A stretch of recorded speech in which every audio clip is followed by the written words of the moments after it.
Okay, we're live. So I want to welcome everybody back for today's meeting of the canvassing board to certify the November 5th, 2024 general election. And just want to start out again by thanking the elections team for a really smooth election this year. And go through quick introductions. To my left, we have Commissioner Kevin Schutte. To my right, we have Chief Deputy Prosecuting Attorney Tim Whited.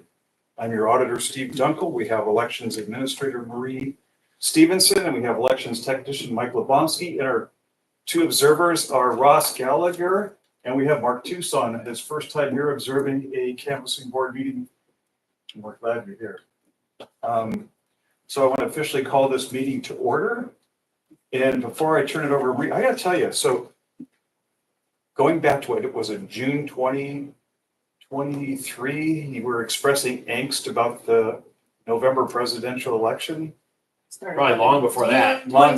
2021. Yeah, June 2020, her first day here. So that's all I heard for a long time. And so now that we've been through this and things have gone so well and so smooth, Marie is now saying, believe it or not, can't wait till 2028. So that's where we're at. Says a lot. Says a lot. Really exciting. Like that enthusiasm. When you get done with this, you gotta get ready for the next one. I'm already working on it, seeing what's happening for the next. Except that's in the minutes. Oh, that's it. It'll be in there. So with that, Marie, I'll turn it over to you. You can just review the statistics for us. Well, I'm gonna start it off by, yesterday we referred 269 ballots for rejection.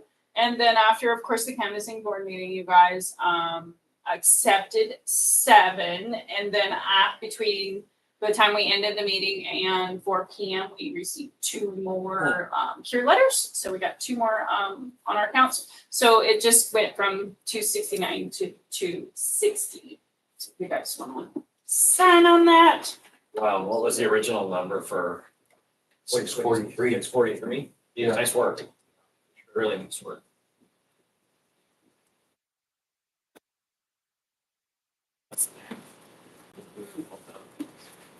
Phone calls, emails. Yeah, a lot of Phone calls, emails. A lot of phone calls, emails, text messages, anything we could do to try to reach the voter. And as far as a couple extra copies, reconciliation throughout. I mean, we overall in our received ballots that came into our possession was 37,632. Is that percentage? Mm-hmm. Okay. I don't know. My report doesn't tell me that. Maybe I should add a spot for it. Follow up on that. And then of those received ballots, we were able to tabulate the 36,991.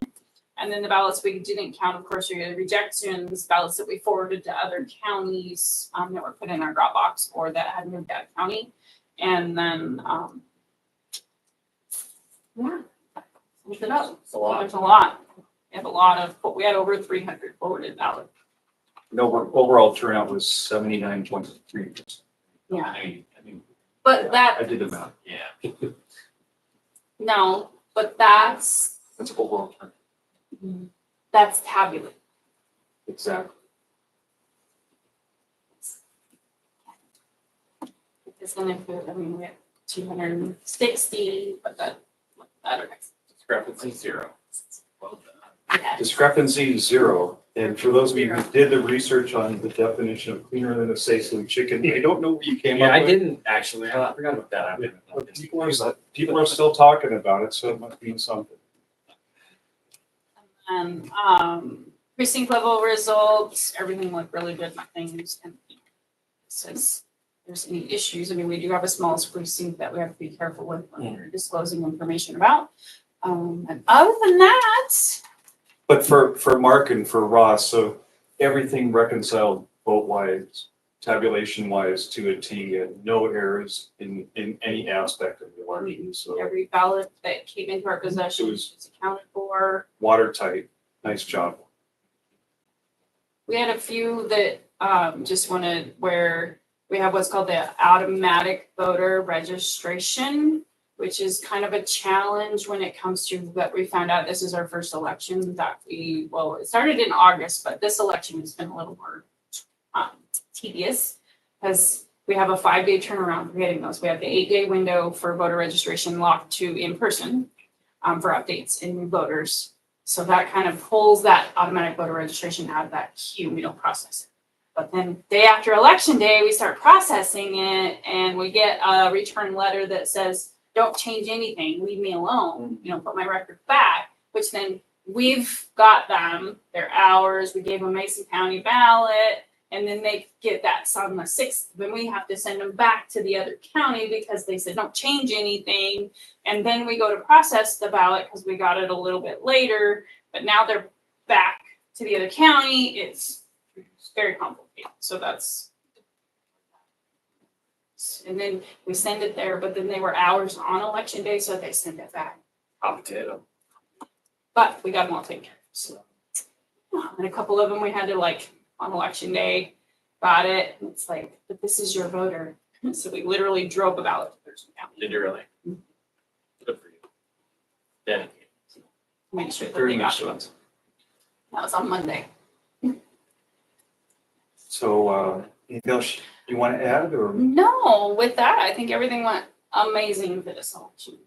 Mike, anything you'd like to add as our newest member of the team? No, I think everything went great. Smooth. We're very fortunate to have you here. That was great work. Commissioner Schutte, this is your last canvassing board, at least for the near term. For sure. Yeah. No, great work as always.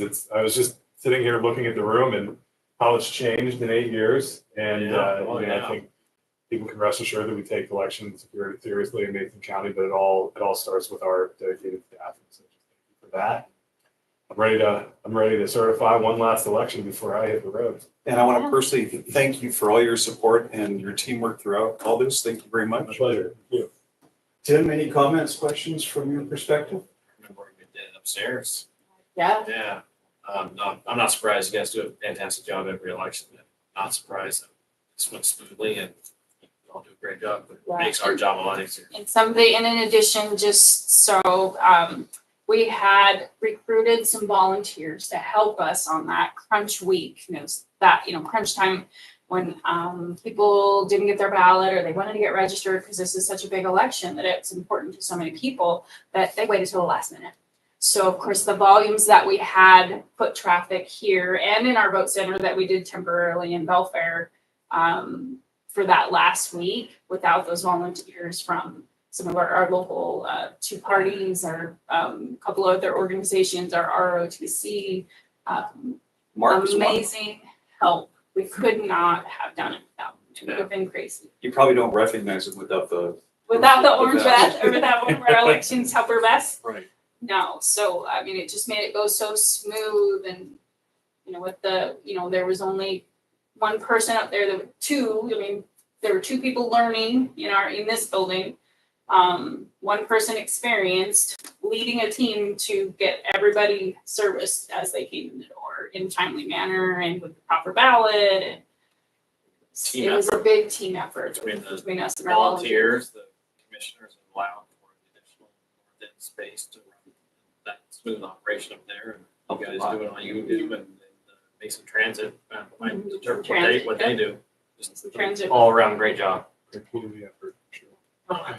Hey, before we wrap it up, I want to turn to our observers. Ross, we'll start with you as our rock steady observer. Any comments, questions, or concerns? Well, with such a high voter turnout, I'm just wondering, are we going to be changing precinct? Precinct size is determined by population, and when they get close to that 1,500 Voters. population limit, then we'll look at Voters. Registered voters. registered, excuse me, not population, registered voters. Thank you. Then we'll look at splitting. We definitely will be looking at that, of course. Created a couple of new ones over the past few years. Yeah, with some annexations into the city.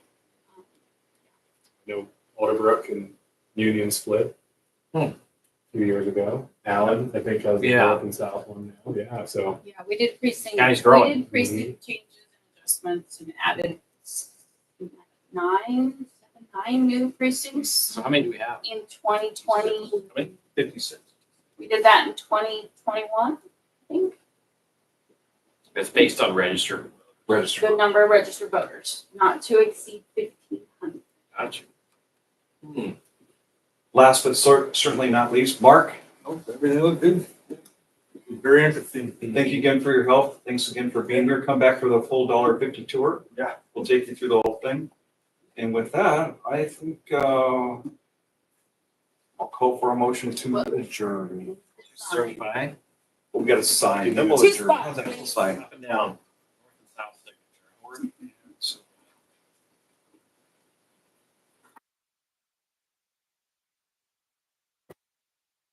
signature. That just feels good. It does. I can tell you, I definitely, Very glowing. I was, been working on this election since June 1st, 2021. That's right. 6 months after 2020. It shows in the results. Yeah. Made it easy. Right. Thank you. We worked so hard to ensure that just the voter registration piece of it went smoothly, even with the new legislation that's been put on us.